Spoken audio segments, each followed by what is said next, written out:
Le damos la bienvenida a toda nuestra audiencia a un nuevo episodio de la Iglesia Decide de Catedral de la Alabanza. El día de hoy contamos con un invitado especial, pues se trata del abanderado del actual alcalde, Rodolfo Carter. El día de hoy nos acompaña Daniel Reyes, candidato independiente por la UDI, pero perteneciente a la coalición de Chile Vamos. Estará con nosotros hablando de sus propuestas en materias muy importantes para todos los ciudadanos, tales como seguridad, pymes, salud, educación y mucho más. Hola, bienvenidos a un nuevo episodio de La Iglesia Decide. Hoy con un invitado importante, un invitado, el flamante ganador de las primarias de la Florida. Y nos acompaña también Constanza nuevamente. Así que vamos a comenzar con algunas preguntas para nuestro invitado. Primero lo quiero presentar, eso sí, porque siempre es bueno que sepamos con quién estamos hablando.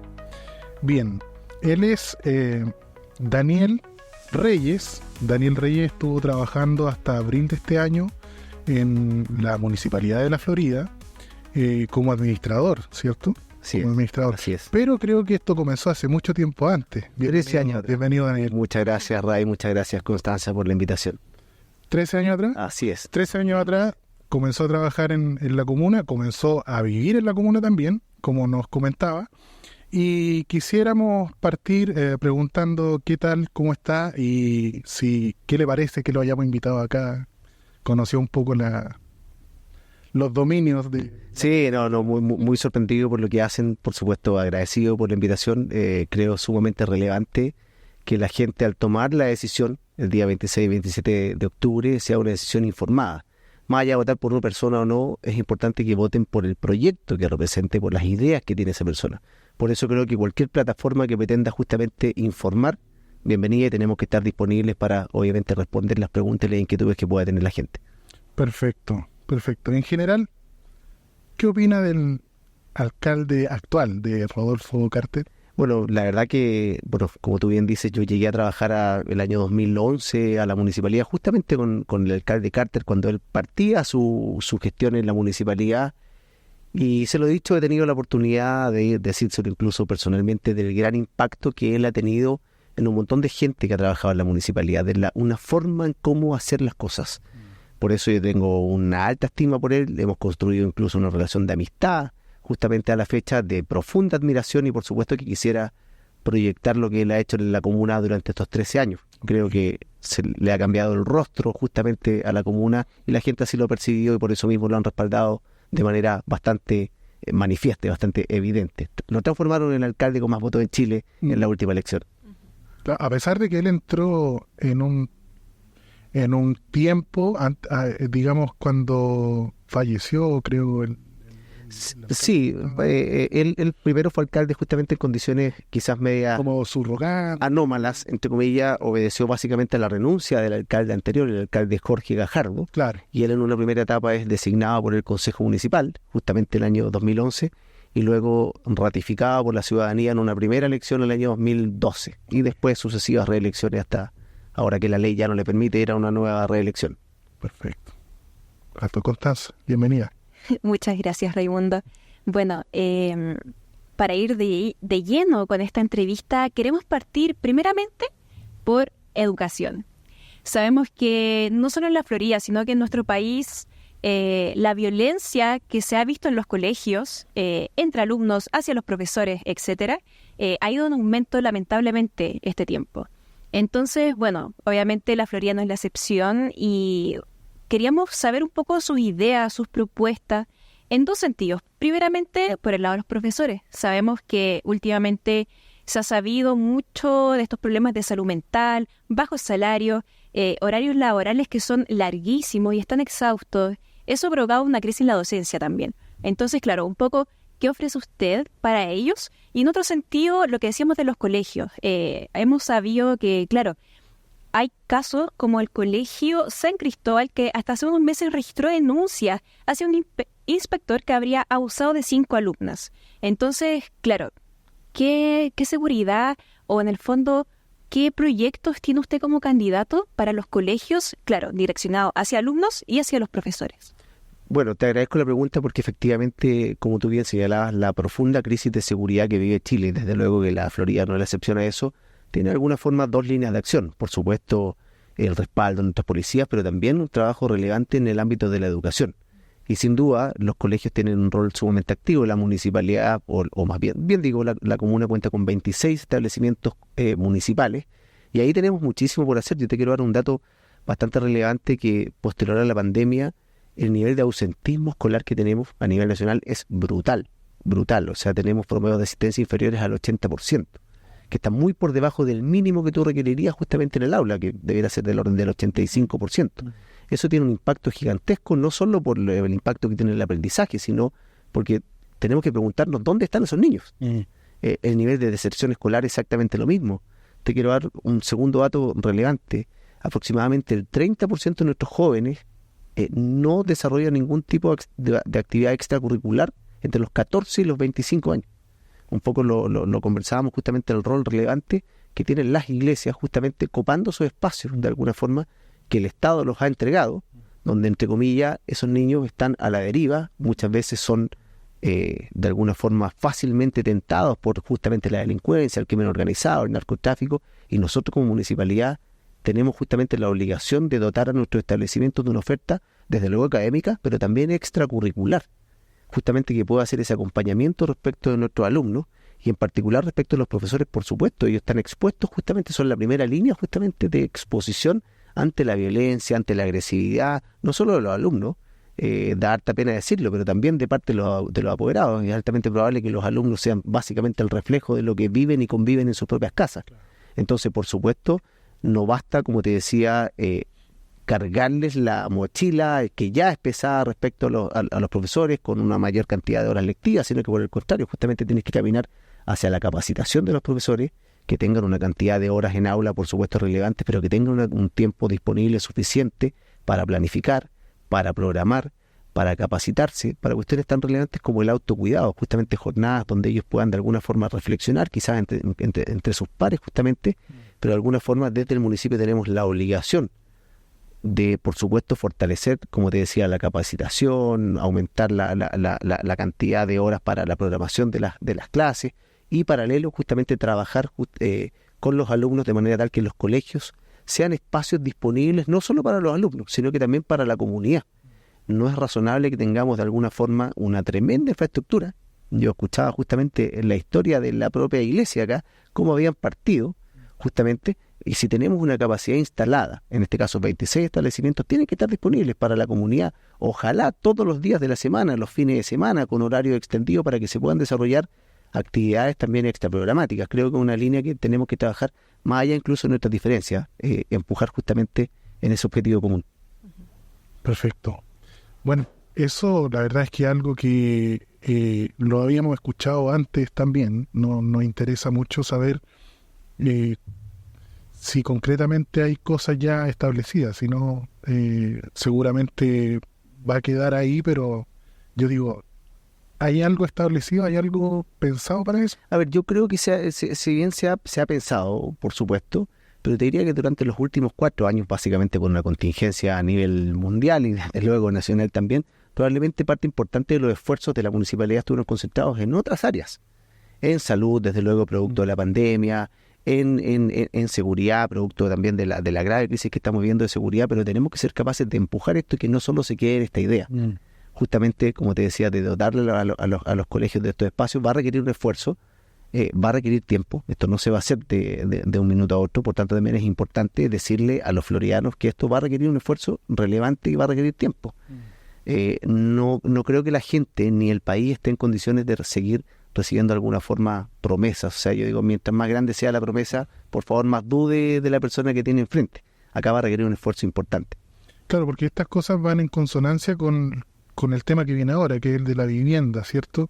Sabemos que muchas veces nuestros niños, nuestros jóvenes están viviendo en condiciones sumamente precarias, hay una cantidad bastante alta de tomas que están en la comuna. Entonces, una de las preguntas es ¿qué medidas podría plantear para tratar de reducir la cantidad de tomas, ver cómo aumentar el tema de las viviendas, sacar, seguramente disolver las tomas más emblemáticas, por ejemplo, la toma Dignidad, que está en un lugar complejo donde pasaron cosas con la lluvia, etcétera.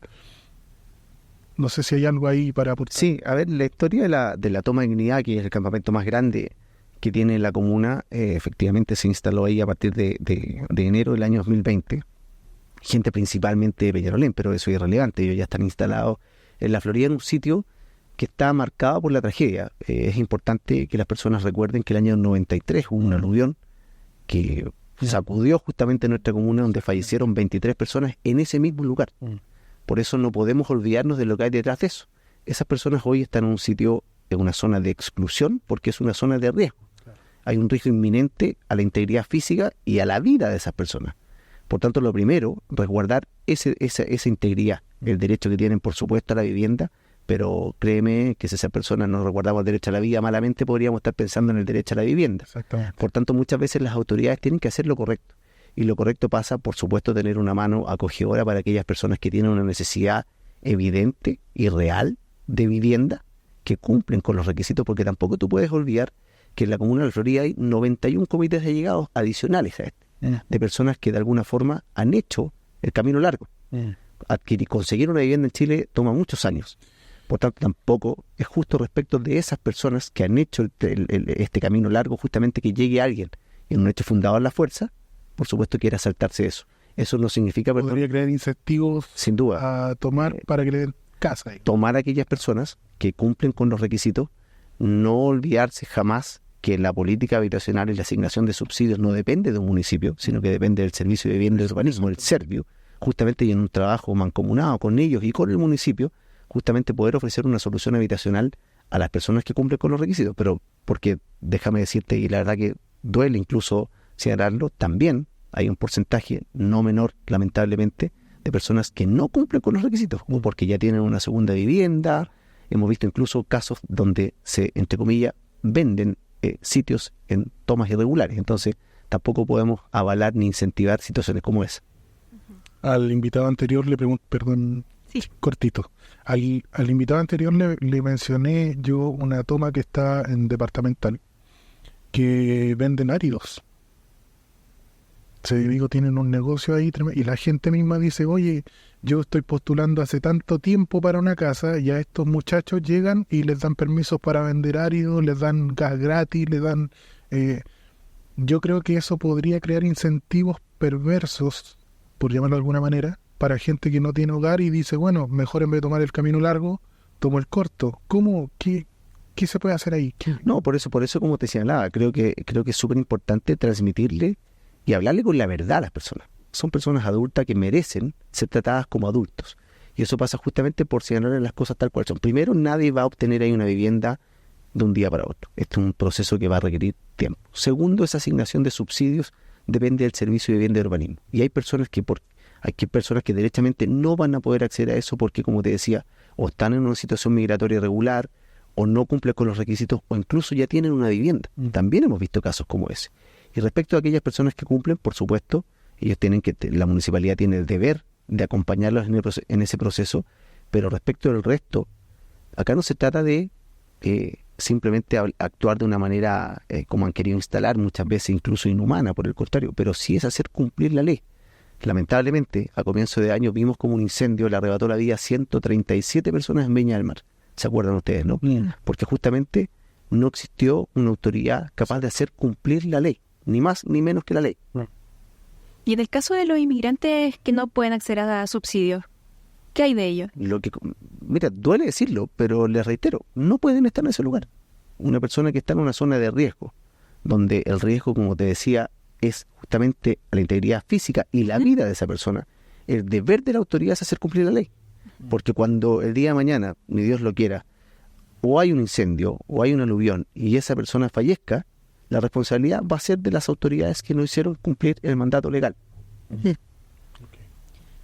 Perfecto. Pasando al siguiente tema muy importante, por lo demás, que es el tema de seguridad. Tenemos en primer lugar que, según el Centro de Estudios y Análisis de Delito, en 2023 se registró que 1 de cada 10 hogares ha sido asaltado. Cifra no menor, ¿cierto? Alarmante por lo demás.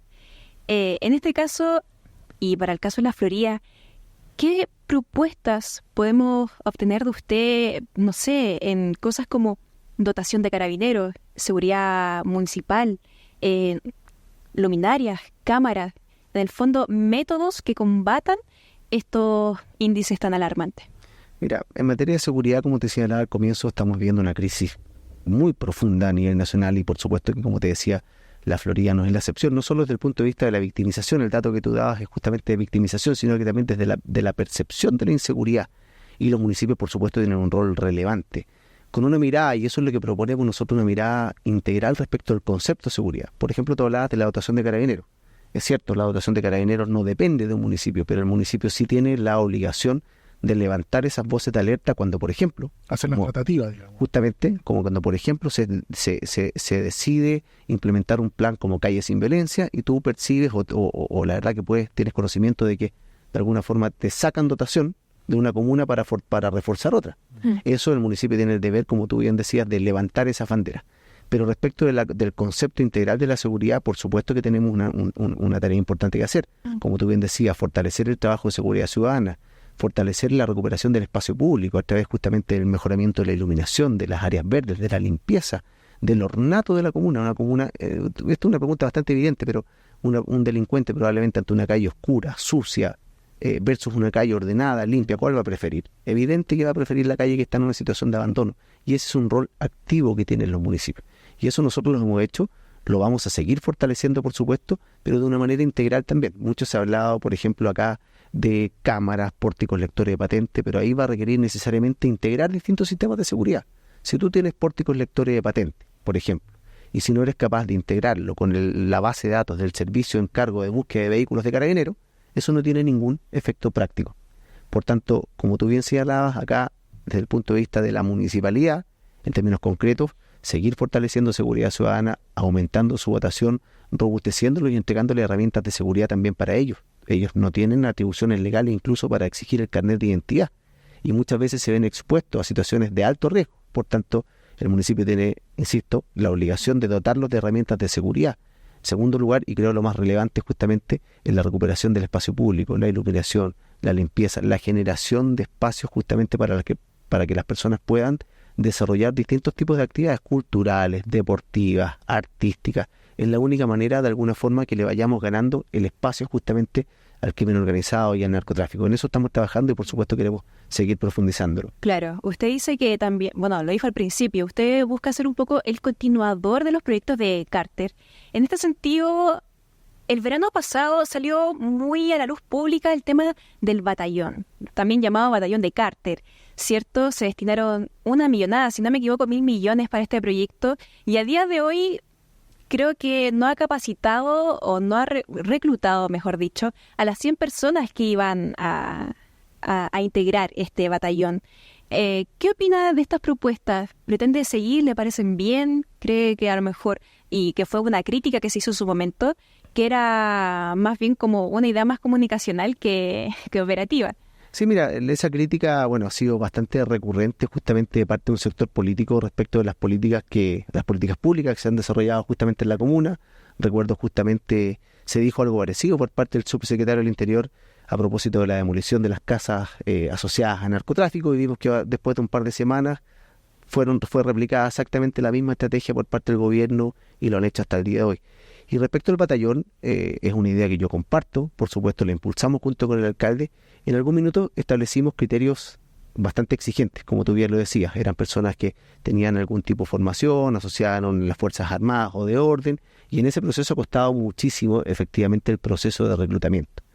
Y lo que hemos planteado, por supuesto, es la posibilidad eventualmente de flexibilizar esos requisitos, pero también teniendo la certeza que es gente que cuenta con las capacidades para cumplir ese rol. Con conocimiento mínimo, en técnicas de a lo menos defensa personal o capaz de a lo menos neutralizar a una persona que esté en la comisión de un delito. Entonces, efectivamente, aquí no pasa simplemente por llenar esos cupos y decir, mira, cumplimos. Tenemos que satisfacer esos altos estándares, pero quizás habría que repensar esos mismos requisitos.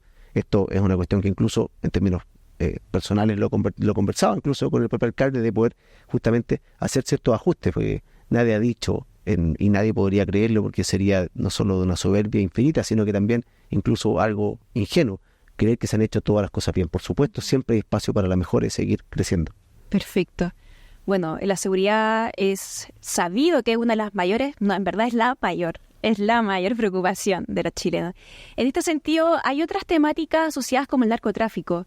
No solamente referido al tema de las drogas como tal, sino que ha crecido en Chile una nueva cultura delictual. De hecho, justamente, la última encuesta CEP dice que la mitad de los chilenos temen ser asaltados en sus casas y 91% de los chilenos cree que el narcotráfico aumentó en los últimos 5 años.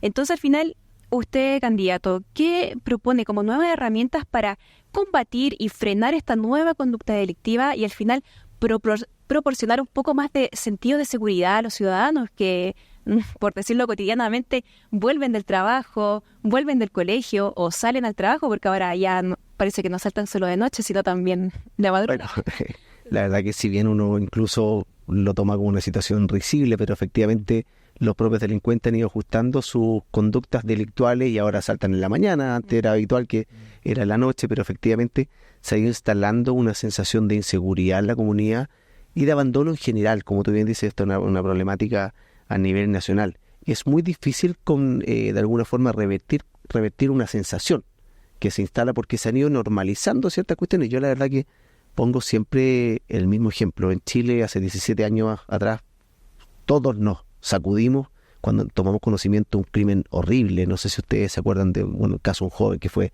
descuartizado y su cuerpo apareció en distintos sectores de la región metropolitana, y la verdad que todos los diarios, todos los medios de comunicación hablaron meses. ¿Se acuerdan del caso de Hans Post, justamente? Y de alguna forma, a pesar de lo dramático que fue el caso, daba cuenta de la capacidad de asombro que teníamos como sociedad. Claro. Lamentablemente, al día de hoy, estas noticias son prácticamente pan de cada día. Entonces, lo que no nos puede pasar como sociedad es justamente normalizar ese tipo de situaciones. Y respecto de lo que nosotros tenemos que hacer como municipalidad, y es una política que a mí me gustaría impulsar, es hacer un trabajo coordinado justamente, sobre todo con las organizaciones comunitarias. ¿Por qué? Y esto también creo que es una reflexión que yo invito a toda la gente a que lo haga. Muchas veces nos preguntamos, hoy, ¿qué va a hacer el candidato a alcalde o el alcalde? ¿Qué va a hacer la municipalidad? ¿Qué va a hacer Carabineros? ¿Qué va a hacer incluso el gobierno, más allá de las opiniones personales que uno pueda tener? Y pocas veces nos preguntamos qué estamos dispuestos a hacer nosotros mismos por nuestra propia realidad. Volver a reencontrarnos con nuestros vecinos, con nuestra comunidad, hacerme responsable con algo tan simple como, por ejemplo, mantener limpio el frontis de mi casa. Eso tiene un impacto en seguridad, probablemente para la gente sea muy imperceptible, y no quiero decir con esto, por favor, que porque usted barra el frontis de su casa se va a resolver la delincuencia en Chile, pero esos pequeños gestos justamente de alguna forma nos permiten ir conformando y fortaleciendo esa red comunitaria.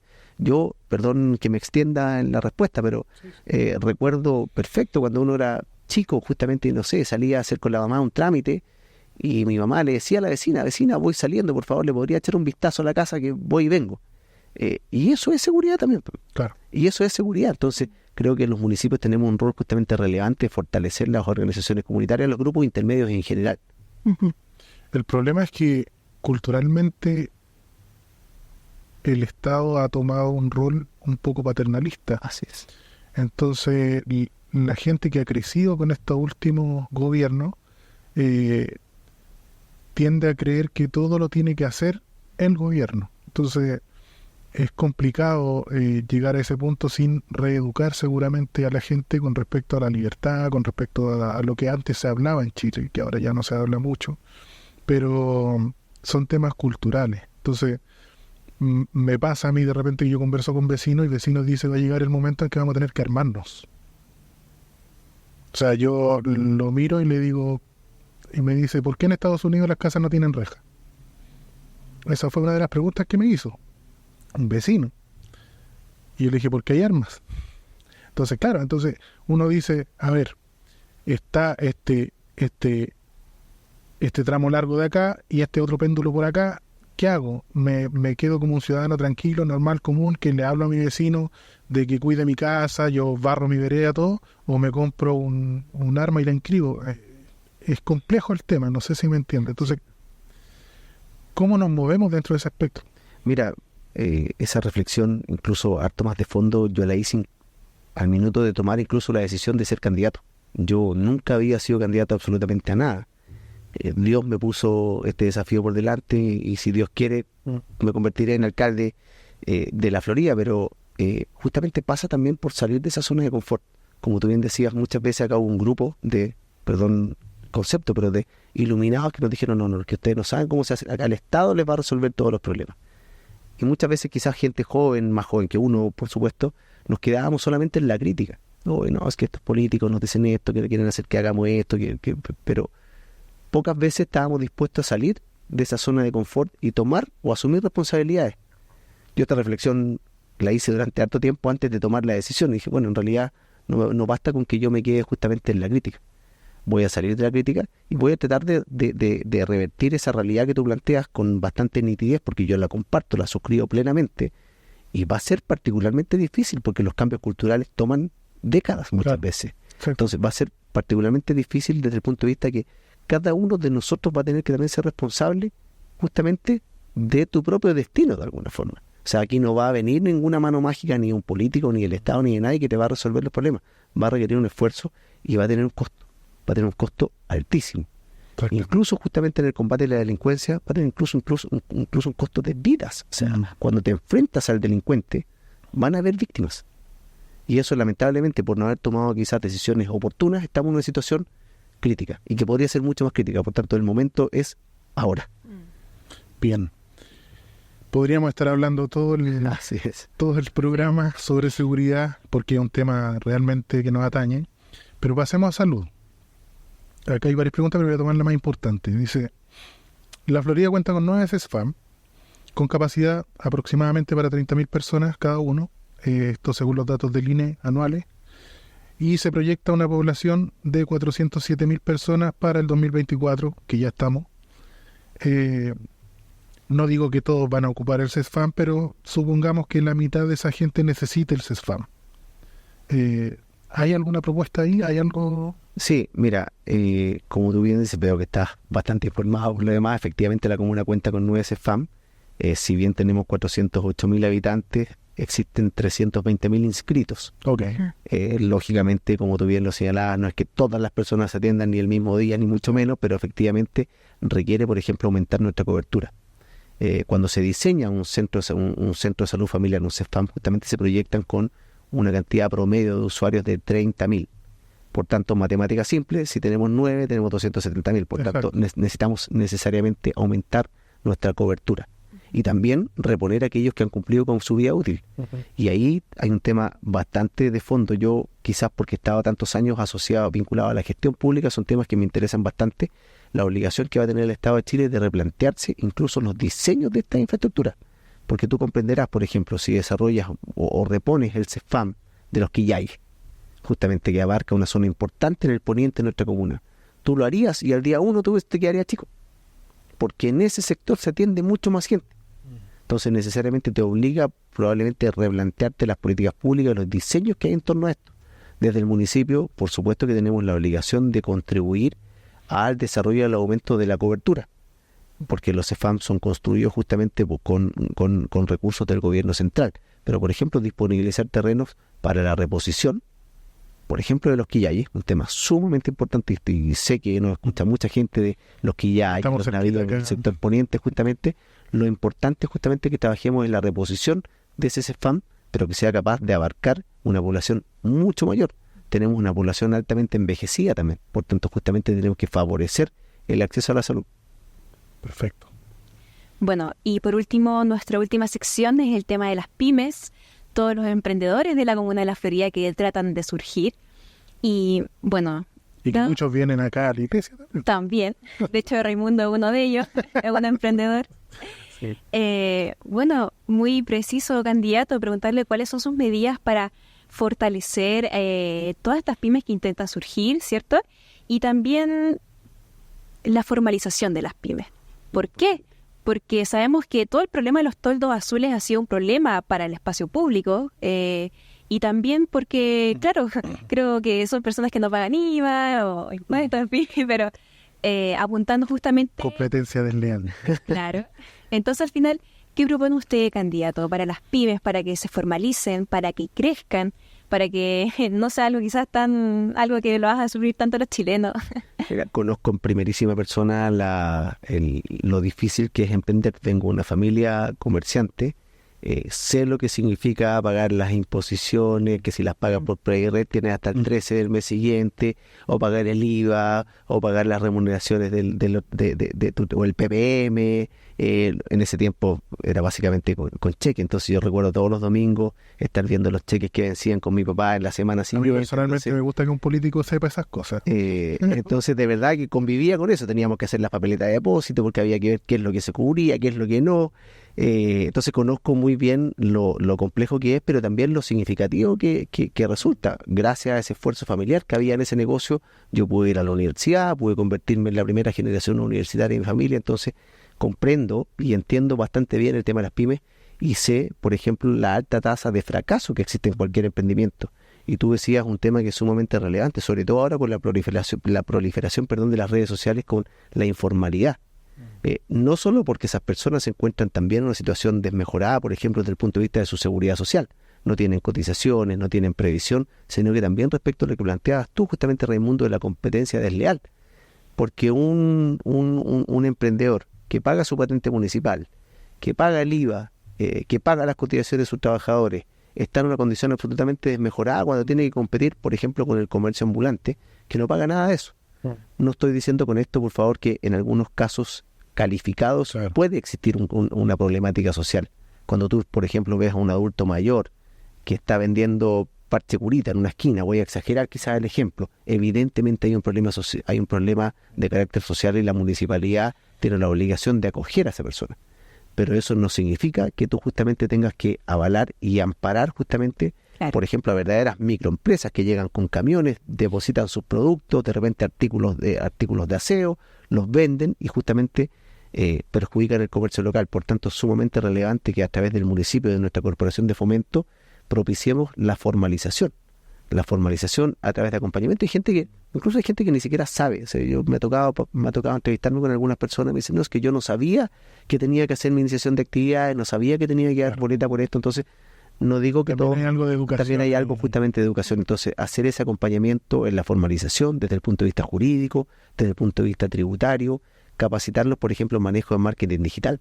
Tenemos una pega gigantesca y son propuestas que nosotros quisiéramos impulsar. La formalización, el marketing digital, la diversificación, darle valor al producto manufacturado. No creo que tenga un valor en sí mismo. Quizás voy a cometer un error con lo que diga, pero simplemente comprar en Makes algo para revenderlo acá a un valor superior. Eso no tiene tanto valor. Yo quisiera justamente promover el comercio local, el emprendedor, la persona que es capaz de hacer algo justamente producto de su esfuerzo, que tiene un valor agregado adicional. Y por supuesto que desde la municipalidad acoger también esos casos sociales que te señalaba. Claro, y todo eso impulsado a través de ferias de emprendimiento concretamente, o sea, todas esas ideas, ¿cómo se concretarían? Hay distintas herramientas. Por supuesto que ferias de emprendimiento tú las puedes desarrollar, pero quizás es complejo desarrollarlas de manera permanente porque volvería justamente a lo mismo, se terminaría transformando prácticamente en una especie de competencia desleal respecto al comercio establecido. Pero sí, mucho acompañamiento, como te decía, mucha educación en términos financieros para que esas personas caminen hacia la formalización. Lo que más uno quisiera que una persona que empieza con su negocio probablemente a través de su Instagram, ojalá el día de mañana eso se traduzca obviamente en la iniciación de actividades, e incluso el día de mañana pensar que esa persona llegue a tener un local, un espacio físico donde desarrolle esa actividad, porque dicho sea paso, no solo significa que le va bien a esa persona, sino que va a pagar un tributo municipal y eso se va a traducir en la posibilidad que la municipalidad a su vez pueda justamente entregar mayores beneficios sociales al resto de la comuna. Entonces esto es un círculo virtuoso que uno por supuesto tiene que ir potenciando. Claro, yo sé que a lo mejor no tiene mucha injerencia la municipalidad en temas impositivos ni nada de eso, que vienen de parte más bien del Ejecutivo o de las leyes, digamos. Pero mi pensamiento siempre ha sido que mientras más bajos los impuestos, más fácil es formalizarse, porque mientras más altos son, parece que es una barrera de entrada para los nuevos competidores, por así decirlo. Mira, O sea, yo no tendría problemas que se meta un nuevo competidor con mis mismos productos, con mi misma empresa, por así decirlo, pero que se formalice y claro, yo también lo miro y digo, claro, yo también partí pensando en ese IVA, pensando en esos impuestos que de repente son una barrera muy alta. Le dejo esa reflexión. perdón, es que lo suscribo plenamente. Te quiero dar un caso concreto. El municipio de La Florida, el año 2011 contaba con un presupuesto de 40.000 millones de pesos. El año 24, ¿verdad? Cuenta con un presupuesto de 200.000 millones. El año 2013 tomamos una definición de bajar la tasa del tributo municipal, que fue objeto de mucha crítica, porque dijeron, están bajando los impuestos. El único impuesto que cobra la municipalidad es el tributo municipal. Y como tú bien dices, eso significó que muchas más personas tributaron en el municipio. Exactamente. Y la recaudación municipal, en vez de bajar, se disparó, fue exponencial. Y eso nos permitió tener una gestión probablemente fue de las grandes decisiones, de las más arriesgadas, por supuesto, que tomamos en la municipalidad y nos permitió finalmente construir lo que le pasa a Madrid en España, por ejemplo. Díaz Ayuso. Exactamente. Bien. Estamos terminando el ciclo de entrevistas. Me gustaría que todos los hermanos que nos están viendo puedan seguir cada capítulo que estamos entregando hoy día con Daniel Reyes, uno de los candidatos más fuertes de acá de la Florida, y acompañándonos siempre Constanza Fuentes. Muchas gracias, Connie. Gracias por visitarnos. Así es. Bueno, ahora viene una parte muy importante y muy interesante para todos ustedes, pues aquí Daniel Reyes nos hablará en un minuto por qué debería ser el candidato por el cual usted debería votar. Los floridanos este 26 y 27 de octubre van a tener que decidir. Van a tener que decir cuáles son los destinos de esta comuna. Durante estos 13 años, junto con el alcalde Carter, hemos sabido construir una comuna para todos los floridanos y las floridanas, donde siempre en el centro de las preocupaciones han estado las personas. Eso ha sido lo que nos ha diferenciado del resto de las comunas de Chile, y por eso ha existido un alto reconocimiento. Lo que tenemos por delante justamente se trata de eso, de decidir qué es lo que queremos para la Florida, el modelo que hemos construido, liderado por el alcalde Rodolfo Carter, pero construido entre todos, versus lo que ofrece la alternativa. Ahí va a estar el gran dilema. Materias como seguridad, salud, educación, las personas van a tener que tomar una decisión por cuál es el modelo al cual quieren adscribir. La invitación es a que nos puedan apoyar, a votar por nosotros y seguir haciendo de la Florida la mejor comuna de Chile. Y esto fue un nuevo episodio de La Iglesia Decide. Hoy Daniel Reyes nos conversó muchas de sus propuestas, porque lo más importante es que este próximo 26 y 27 de octubre votes informado y a conciencia. Muchas gracias por su sintonía y nos vemos en un próximo capítulo de La Iglesia Decide.